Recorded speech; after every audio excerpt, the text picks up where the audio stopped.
Hi, my name is Val Greenwood, and I am the author of an American research textbook,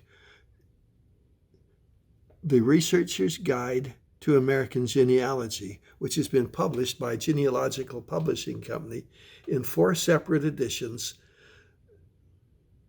The first edition in 1973 and the 4th in October of 2017.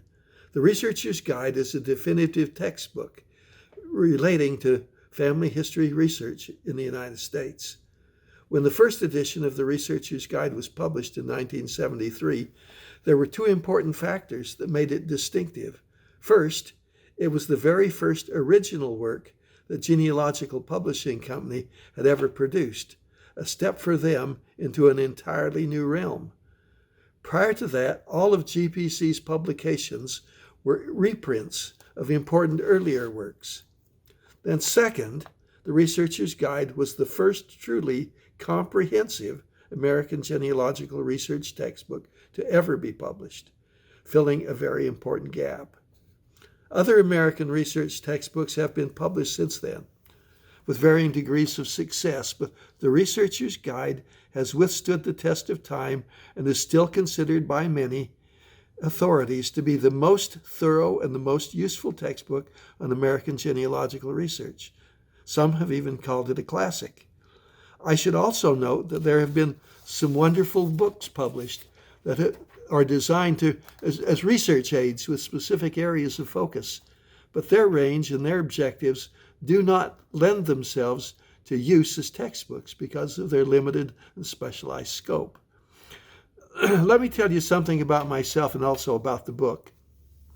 Many years ago, the Genealogical Society of Utah, now identified as the Family History Department of the Church of Jesus Christ of Latter-day Saints, had a research department that did genealogical research for patrons who paid for that service.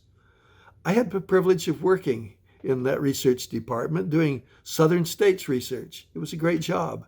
I was privileged to work there from 1962 to 1965, when I left for Rexburg, Idaho, to teach genealogical research at Ricks College, which is now known as BYU, Idaho. I taught daytime classes at Ricks and evening classes at various locations throughout southern Idaho. I was able to set up a genealogy program at Ricks, which included classes in basic research as well as in American and English research. As it related to my teaching, there were excellent textbooks for teaching both the basic research classes and the English research classes. My biggest challenge actually was teaching the American research classes, even though that is where my training and experience had been concentrated. The main reason for my challenge was the absence of a comprehensive American research textbook. For the students, there were many great helps available, but they were scattered in many different places. With my experience as a writer and with a degree in journalism, I decided I would write a textbook myself, and I could use it for my classes. The process was difficult and time-consuming, but in the summer of 1969, my manuscript was finally complete.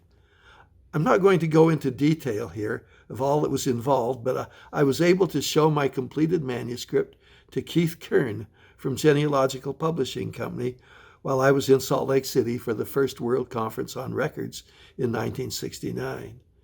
After I told Keith what I had and showed him the manuscript, he looked at my table of contents and then thumbed through the manuscript for a few minutes, looking at specific areas where he was interested. He told me he was interested, but there were a couple of things he thought needed to have more complete coverage. He asked me to do that and then to send him a copy of the manuscript.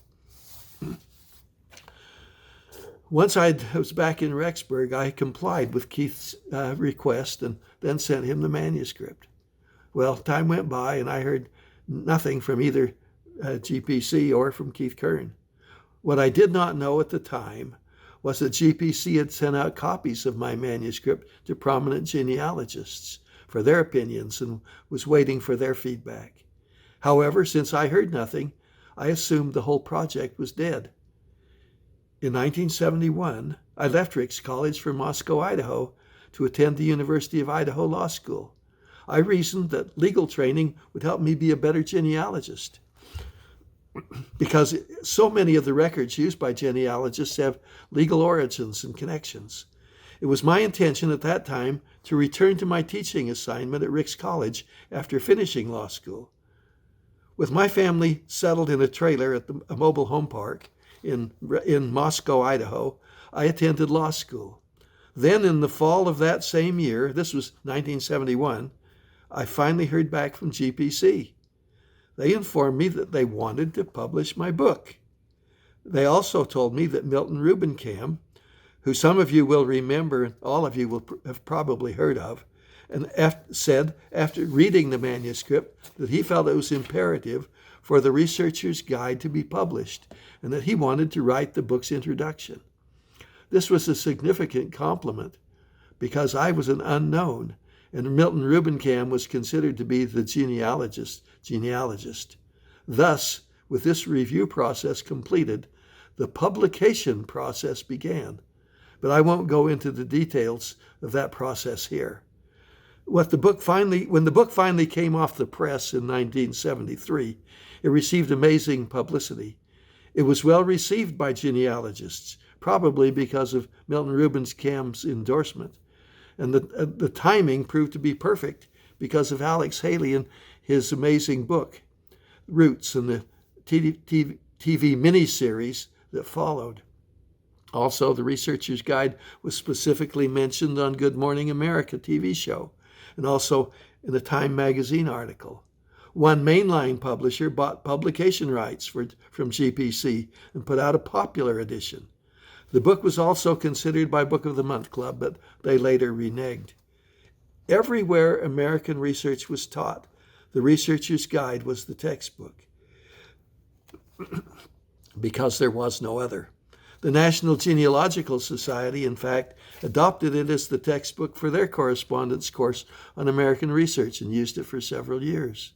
Well, the second and third editions were published in 1990 and 2000, respectively, each with some important updates and modifications. Then in October of 2017, the fourth edition of the Researcher's Guide came off the press after I spent 3 years nearly full-time editing and updating to include the latest information, especially as it related to the technological advances that had taken place since the third edition in 2000. I think you will like the book's practical, common-sense approach to research and the fact that it is written in plain, easy-to-understand English. And you will also like that it pretty much covers all the bases except for those technological advances that have come since 2017. Also, in addition to being a textbook, the Researcher's Guide is an all-purpose reference book for the researcher, primarily because of the way the index is designed. And I think you'll like this feature. We live in a whole different world today than we did in 1962, but when I first went to work in the research department at the Genealogical Society of Utah, for one thing, this is difficult for me to grasp. It has been 59 years. During those 59 years, computer technology has significantly matured. The personal computer was born, has grown up, and has had children and grandchildren of its own. It is difficult to wrap our minds around the technological advances that have been made and the impact of those advances on the work that you and I are so involved in. There was not one mention of computers or any kind of technology in the first edition of the Researcher's Guide.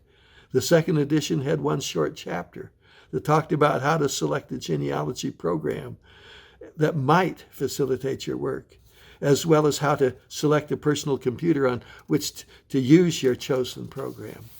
Much has happened since then, as each of you can attest. In fact, my third edition in the year 2000 went into much more detail, but still provided only a small glimpse into what has transpired since then. The advances in genealogical research since the year 2000 are mind-boggling, and I might add, they are also wonderful. Most of those advances have had a positive impact on the work. However, I hasten to point out that in spite of those marvelous advances, there is also much about genealogical research that has not changed and will never change. The records we use in our research, and which good research and complete research require, have not changed and will not change. Yet, many of the critical records have become much more available and are more easily accessible in ways that greatly facilitate our work. This significantly reduces the amount of time required for us to accomplish much of our research.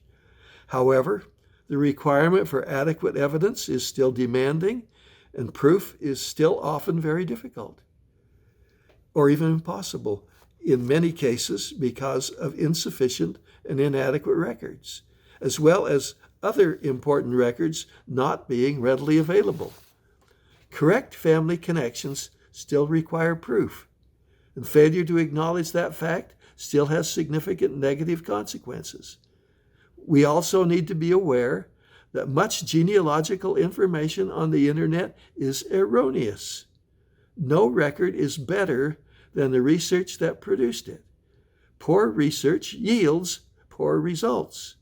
So, as you and I involve ourselves in this great work, it is important to remember that those people whom we seek to identify are our very own flesh and blood.